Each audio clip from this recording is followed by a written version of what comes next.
SIR को लेकर सियासत गर्म है। समाजवादी पार्टी के राष्ट्रीय अध्यक्ष अखिलेश यादव जहां हमला और भारतीय जनता पार्टी पे हो रहे हैं, तो वैसे ही कांग्रेस के सांसद है तनुज पुनिया जी ने एसआईआर को लेकर पिटीशन भी दायर कर दिया सुप्रीम कोर्ट में। हियरिंग का टाइम भी मिल गया है, 2 दिसंबर को इसकी तारीख तय हुई है। इनसे ही बातचीत करेंगे क्या कुछ है और क्या कुछ मांग है समाजवादी मतलब कांग्रेस का। सर, आपने पिटीशन दायर किया है, 2 दिसंबर का उसका हियरिंग का तारीख है, आपकी क्या मांगे? क्योंकि समाजवादी पार्टी तो अलग ही आरोप लगा रही है।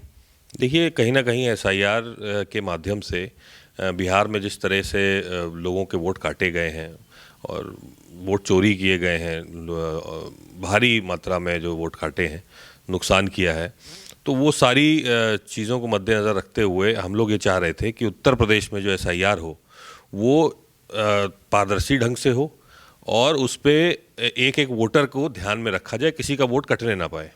तो ग्राउंड पे तो हम लोगों ने हर बीएलओ के साथ लोग लगा रखे, लेकिन इशू ये आ रहा है कि इतनी सारी समस्याएं हैं, इतनी जल्दी 1 महीने का टाइम के अंदर आप पूरा ड्राफ्ट लिस्ट बना लेंगे? भाई, बीएलओ के ऊपर इतना प्रेशर है। 15 तारीख आपने खुद ही वो दी थी इनोमिनेशन फॉर्म बांटने की कट ऑफ डेट, उसको भी आप नहीं पूरा कर पाए। महज 20-25% आप बांट पाए थे। बाराबंकी जहाँ से मैं सांसद हूँ वहाँ की बात मैं बता रहा हूँ, 20-25% 15 तारीख तक। सारे बीएलओ नियुक्ति भी नहीं हुई थी, हर बूथ पे बीएलओ की नियुक्ति भी नहीं हुई 15 तारीख तक, और आप कह रहे हैं कि हम इनोमिनेशन फॉर्म बांट देंगे। इलेक्शन कमिश्नर ने कहा कि हम जो है हर दरवाजे 3 बार जाएगा हमारा बीएलओ, 1 बार भी नहीं पहुंच पा रहे हैं। इतना प्रेशर है, बीएलओ सुसाइड कर रहे हैं, ब्रेन हैमरेज हो रहा है, टेंशन से डिप्रेशन का मरीज हो जा रहे हैं।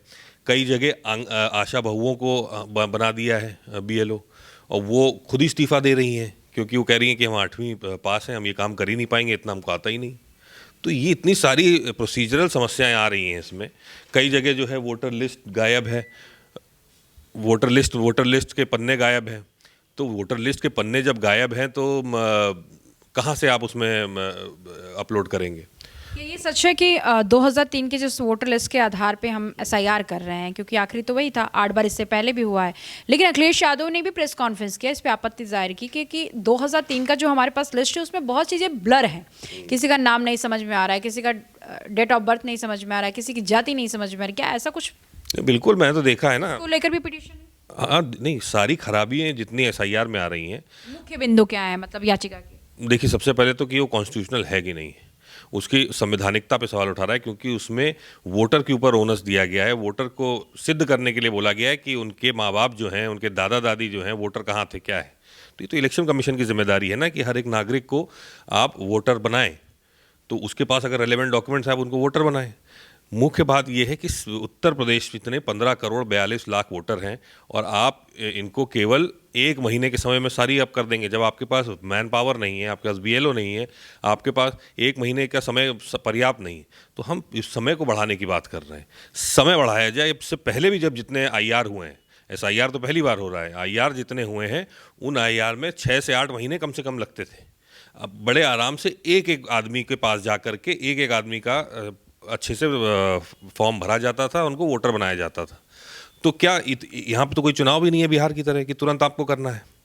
तो थोड़ा समय लेकर के और अच्छे से अगर इसको अच्छे ढंग से इसको किया जाए तो किसी नागरिक का जो है वोट भी नहीं कटेगा, उसका संवैधानिक अधिकार जो है वो भी बचा रहेगा। बीएलओ के साथ तो पार्टी के द्वारा जो बीएलए जाते हैं वो तो तय है ना, वो तो जा रहे हैं। वो जा रहे हैं, लेकिन जब वोटर लिस्ट के ही पन्ने गायब हैं 2003 के, फतेहपुर में 1 नंबर से 881 नंबर क्रम संख्या है, वो गायब है, उतने पन्ने ही गायब हैं। मतलब वो पूरे के पूरे पन्ने गायब हैं। 882 से वोटर लिस्ट शुरू हो रही है, तो 800 अगर 850 मतलब लगभग 900 वोटर ही गायब है उसमें 2003 में। वहाँ के लोगों से मिला, 2002 की उनके पास पर्ची है, एसआईआर उन्होंने करवाया था 2002 में, उनकी पर्ची है एसआईआर होने की उनके पास, और उसमें पन्ने गायब है। तो कहाँ से आदमी उसको अपलोड करेगा? अनऑथराइज एंट्री दिखा रहा है। ऐसे और भी बूथ हैं। मतलब आपने जो याचिका सुप्रीम कोर्ट में दायर किया उसका मुख्य बिंदु ये है कि उसके तो पहले समय बढ़ाया जाए, दूसरा ये है कि उसकी संवैधानिकता पे भी सवाल है कि कॉन्स्टिट्यूशन है कि नहीं है। तो समाजवादी पार्टी भी आपके साथ ही है, सिंगल आर्मी आप ही हैं इसमें? नहीं, अभी तो मैंने अकेले ही डाला है इसमें, और कांग्रेस पार्टी की तरफ से नहीं, अकेले अपने तरफ से यूपी में समस्याओं को देखते हुए मैंने इसमें पिटीशन डाला है। तो कांग्रेस के सांसद तनुज पुनिया जी याचिका दायर कर चुके हैं सुप्रीम कोर्ट में। एसआईआर को लेकर जिस तरीके से हो हल्ला हंगामा मचा हुआ है, कहीं ना कहीं विराम दिलाने की कोशिश, कॉन्स्टिट्यूशनल पे सवाल। एसआईआर हो तो रहा है लेकिन 2003 का जो लिस्ट है उसमें काफी कुछ गायब है, उसका कौन आधार देगा? समय की भी बढ़ाने की साफ तौर पर इनका मांग है। कैमरामैन निशान के साथ मैं जय सिंह, टीवी लखनऊ।